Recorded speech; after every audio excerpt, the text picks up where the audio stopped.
Eh bien salut à tous et à toutes, c'est Batslayer et bienvenue dans cette première chronique hebdo. Donc dans un premier temps là je vais revenir sur le principe même de l'émission parce que je pense que j'ai pas été très explicite dans ma vidéo présentation de ma chaîne. Donc cette chronique hebdo consiste à revenir sur l'actualité des jeux vidéo, du cinéma et des comics qui sont apparus au cours d'une semaine. Bon, bien évidemment, faut vous dire une chose, c'est que je parlerai pas de toute l'actualité qui est sortie sur ces trois thèmes, c'est impossible. Donc forcément que ce que je vais parler, c'est des choses que j'aime. Si vous voulez, c'est plus de ça que je vais parler, c'est les news qui m'ont marqué moi quand même. Mais je vais bien évidemment aussi agrandir mon champ de vision. Je ne vais pas parler que des choses que j'aime, mais je pourrais pas parler de tout, c'est impossible, sinon ça ferait des vidéos longues d'1 heure à peu près, voire plus. Donc je pense que ça sert à rien de faire ça. Donc pour cette première chronique hebdo, voilà, je voulais commencer par ça, par vous dire vraiment en gros ce à quoi je vais vous mettre au courant. Voilà, bien vous dire que je vais pas parler de toute l'actualité qu'il y a eu sur une semaine, c'est impossible, il y aurait bien trop de choses. Donc on va commencer par la rubrique cinéma. Donc on commence avec la sortie de 4 nouvelles bannières du Hobbit, la désolation de Smaug, sortie en salle le 11 décembre 2013. Donc sur les 4 bannières on peut apercevoir un homme, il me semble, le Gandalf, donc joué par Ian McKellen, la compagnie des nains ainsi que Bilbo, joué par Martin Freeman, un autre poster montrant le roi elfe, ainsi qu'une dernière avec Legolas et une elfe, je ne sais pas son nom. Donc Legolas joué par toujours Orlando Bloom. Donc voilà. Ensuite, la Warner a dévoilé un nouveau trailer du Hobbit de la désolation de Smaug. Dans ce nouveau trailer, on apprend un peu plus sur le scénar, donc ce qu'on va voir et apprendre dans le film. Donc l'histoire, voilà, globale du film. Personnellement, à vue de nez comme ça avec ce trailer, je pense que le Hobbit 2 sera mieux que le Hobbit 1. Je peux me tromper. J'avais été un poil déçu, je vous cache pas, du Hobbit 1. Pour moi, c'est en dessous du Seigneur des Anneaux, mais je pense que on le sait très bien en allant voir le Hobbit que c'est pas du tout le même objectif, c'est pas du tout le même récit épique, c'est plus une petite aventure pour moi le Hobbit, je le prends vraiment comme ça. Même si voilà, en voyant ce trailer du Hobbit 2, je sens que ça prend un peu plus d'envergure que la petite aventure en compagnie nain pour reprendre notre territoire, voilà. Ensuite, autre point positif que j'y mets du trailer, c'est la voix de Smaug en VO que je trouve juste incroyable. Y a rien à dire, c'est vraiment incroyable. Ensuite, à un moment, il y a l'air d'avoir une grosse bataille qui s'annonce, donc j'espère vraiment une grosse bataille. Je ne sais pas si on a dans le livre, je n'ai pas lu le livre, donc je peux pas vraiment dire.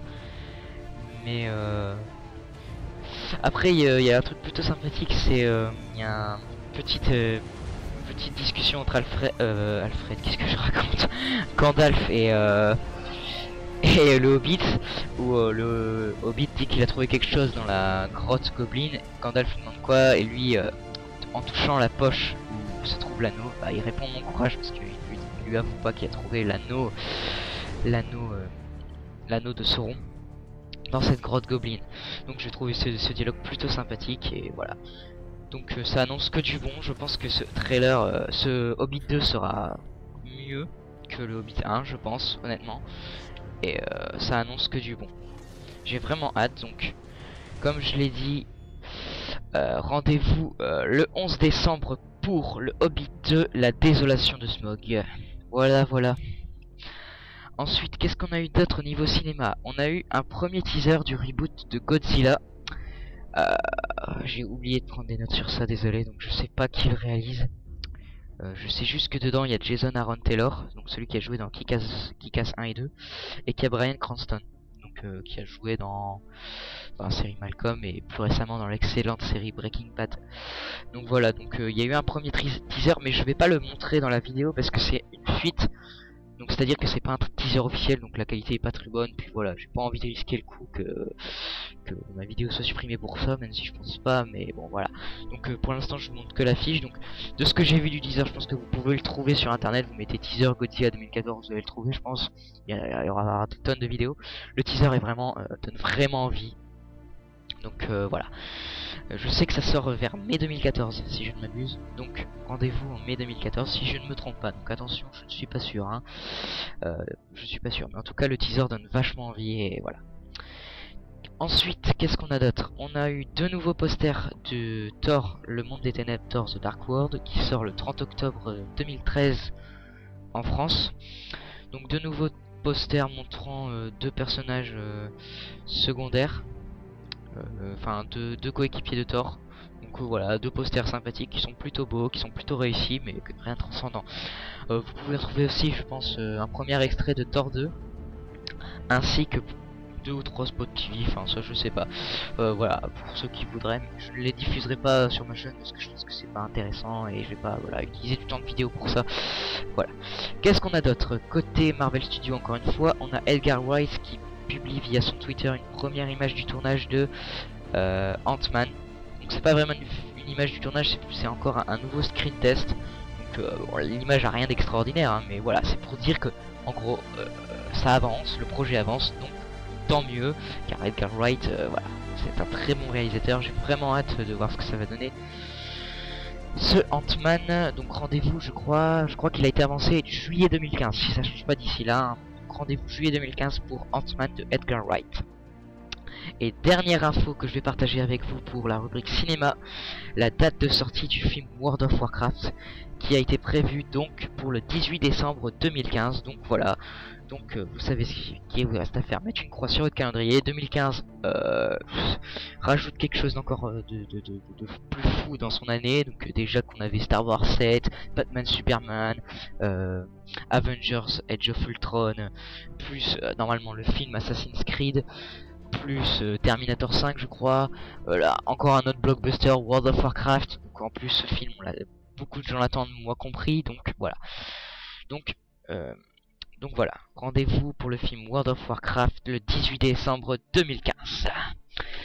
On passe à la rubrique jeux vidéo. Alors qu'est-ce qu'on a eu de beau au niveau jeux vidéo? Donc là je vais pas parler beaucoup parce que j'ai pas eu grand chose. Mais voilà. Donc on va commencer avec Batman Arkham Origins qui nous parle de son DLC Initiation. Donc ce DLC sortira bien évidemment après la sortie du jeu. Donc ce DLC sera intéressant dans le sens où ça relatera l'aventure, l'histoire de Bruce Wayne. Vous jouerez Bruce Wayne qui apprendra les arts martiaux dans le monde, si j'ai bien compris. Donc voilà. Après on a eu aussi une info sur la durée de vie du jeu. Donc si vous faites le jeu, donc son histoire plus les missions secondaires, ça vous prendra entre 12 et 13 heures. Je trouve ça assez court quand même. Enfin, plus les missions secondaires, ça aurait été que l'histoire, j'aurais fait ah quand même. Bon, c'est pas non plus hyper court, mais bon, 12-13 heures, c'est pas non plus pour finir à 100% le jeu, faudra passer je pense le double, hein, faut compter le double. Donc environ 24 heures de jeu, je pense. Donc voilà la durée de vie de Batman Arkham Origins. Ensuite, toujours pour Batman Arkham Origins, Batgirl, enfin Barbara Gordon tout au moins, a été annoncée via une image que Rocksteady Warner Bros Montréal a publié. Donc voilà, j'ai rien d'autre à dire. Ensuite, autre news, un jeu Deus Ex est prévu pour les consoles next-gen. Et un artwork de ce prochain Deus Ex est sorti.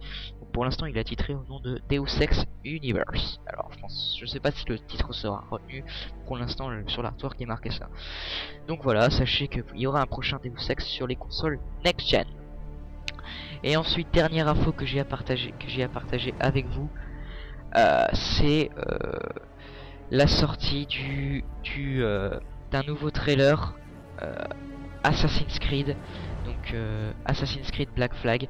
Donc dans ce trailer, déjà le trailer FR nous dévoile vraiment les doublages VF du jeu. Je dois avouer que je suis un peu déçu pour l'instant. Je m'attendais à mieux pour la voix d'Edouard.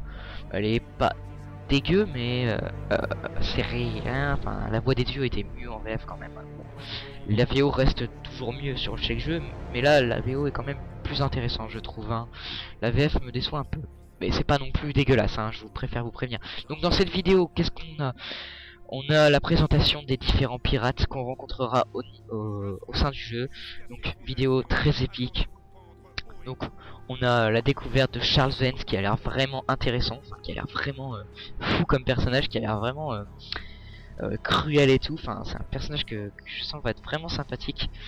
Ensuite qu'est-ce qu'on a de beau? On a Barbe Noire qui est présentée dans ce trailer. C'est plutôt sympathique. Donc Barbe Noire est vraiment effrayant. Hein. Donc c'est vraiment le pitch de Barbe Noire, c'est si tu es effrayant, les gens, si tu mets la mise en scène, les gens auront peur de toi. Donc voilà. Après niveau personnage, on a une fille aussi qui est une pirate, je pense, donc une pirate féminin, pardon. Enfin, je sais pas comment dire. Enfin bref, une fille quoi. Bonnie Carter, je crois. Donc plutôt sympathique. Elle a l'air plutôt sympathique.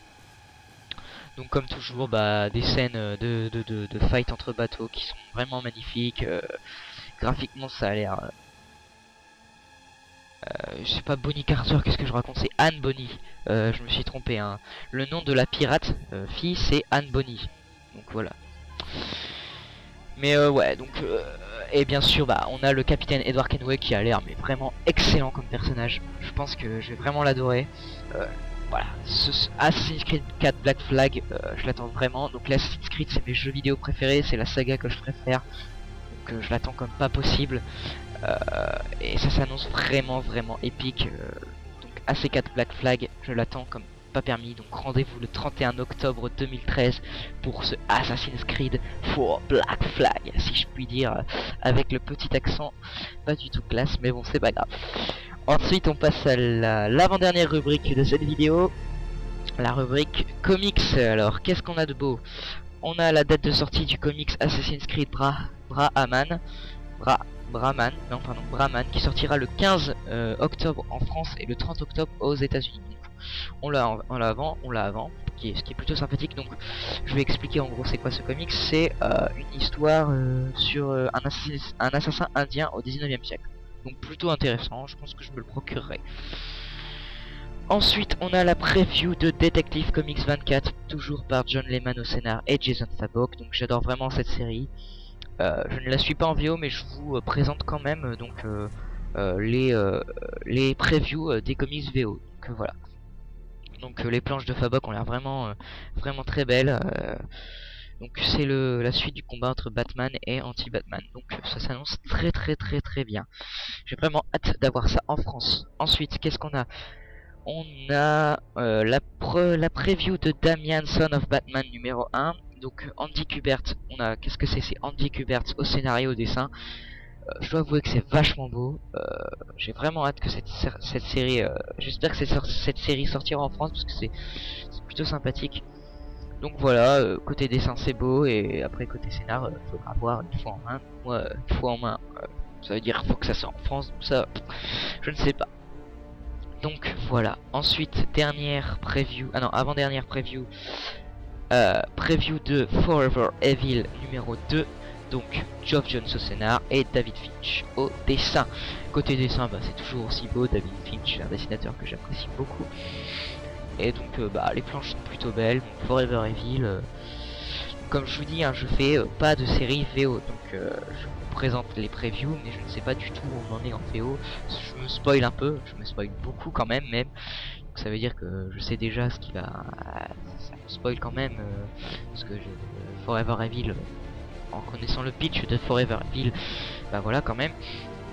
Donc voilà, donc si vous voulez vraiment rien savoir et que vous êtes lecteur VF, voilà, évitez de trop regarder, mais je vais vraiment défiler qu'une ou deux images, donc normalement ça spoilera pas trop.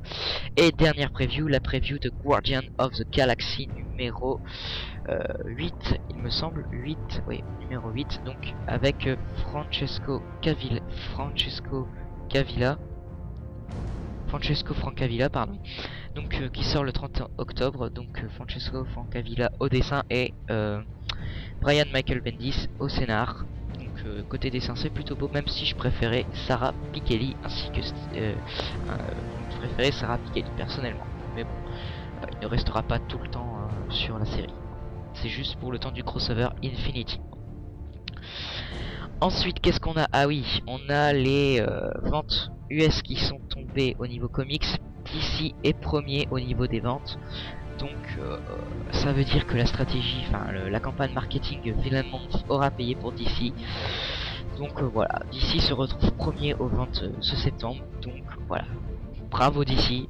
Après, c'est vraiment dommage parce que c'est pas forcément de qualité ce Villain Month. Enfin, de ce que j'ai vu des reviews sur différents sites. En site que je vous conseille d'ailleurs pour tout ce qui est review comics et tout, je vous conseille comicsblog.fr ainsi que DC Planet. DC Planet pour que tout ce qui est comics DC seulement. Donc, comicsblog et DC Planet, c'est deux sites que je vous conseille vraiment. Allez voir, c'est vraiment génial.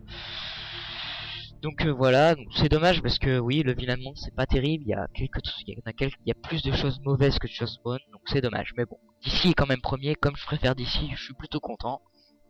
Mais bon, voilà.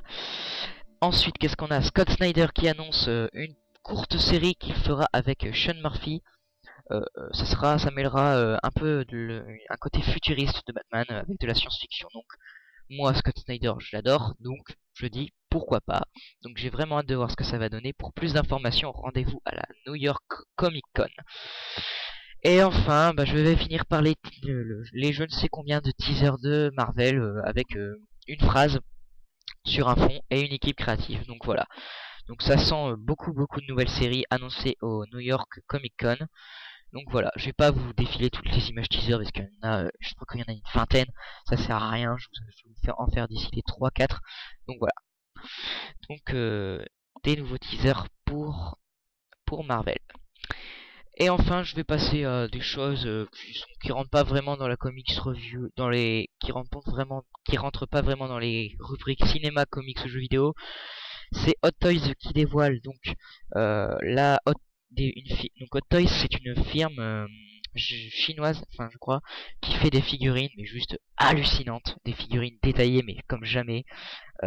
Qui dévoile des figurines de Batman de 1900.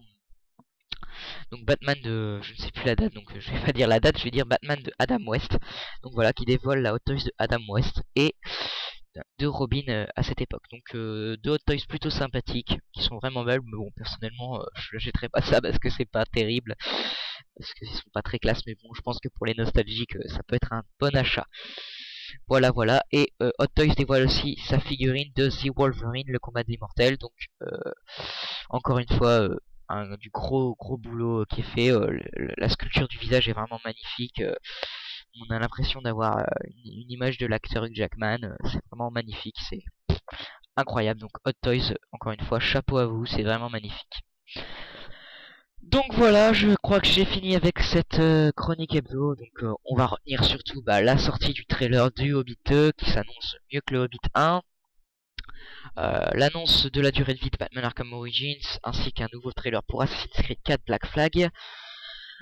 Différentes previews donc de Detective Comics, de Forever Evil, de Guardians, donc voilà, différentes previews. L'annonce d'une série par Scott Snyder et Sean Murphy, et DC qui est premier dans les ventes US de comics, donc ce qui est plutôt satisfaisant. Voilà, donc j'en ai fini avec cette première chronique hebdo. J'espère que ça vous aura plu, j'espère que ça aura pas été trop long parce que je pense qu'on est déjà quand même à pas mal de temps de vidéo là. Je crois qu'on est à 18 minutes, un truc comme ça, donc c'est déjà pas mal je pense. J'espère que j'aurais pas été trop long et j'espère que je ne serai pas perdu parce que des fois je parle et je me perds un peu dans mes pensées. Donc voilà. Donc j'espère que cette chronique hebdo vous aura plu. N'hésitez pas à mettre un j'aime, à commenter, à vous abonner si ça vous intéresse. Voilà, vous faites ce que vous voulez encore une fois, mais bon, ça fait toujours plaisir. Encore une fois, pour les coms, n'hésitez pas à mettre ce qui va pas dans mes vidéos, ce qu'il faudrait que je change, ce qu'il faudrait que je laisse, pardon. Donc voilà, la prochaine vidéo sera une review comics. Donc le review comics numéro 4 qui s'agira donc d'un des magazines Marvel. donc de Panini Comics. Normalement ça sera le Iron Man numéro 4, il me semble, soit ça, soit le Avenger numéro 4. Donc voilà, ça sera ça la prochaine vidéo, Review Comics numéro 4 sur un magazine de Panini. Donc voilà, je vous laisse, je vous dis à la prochaine, allez, à plus.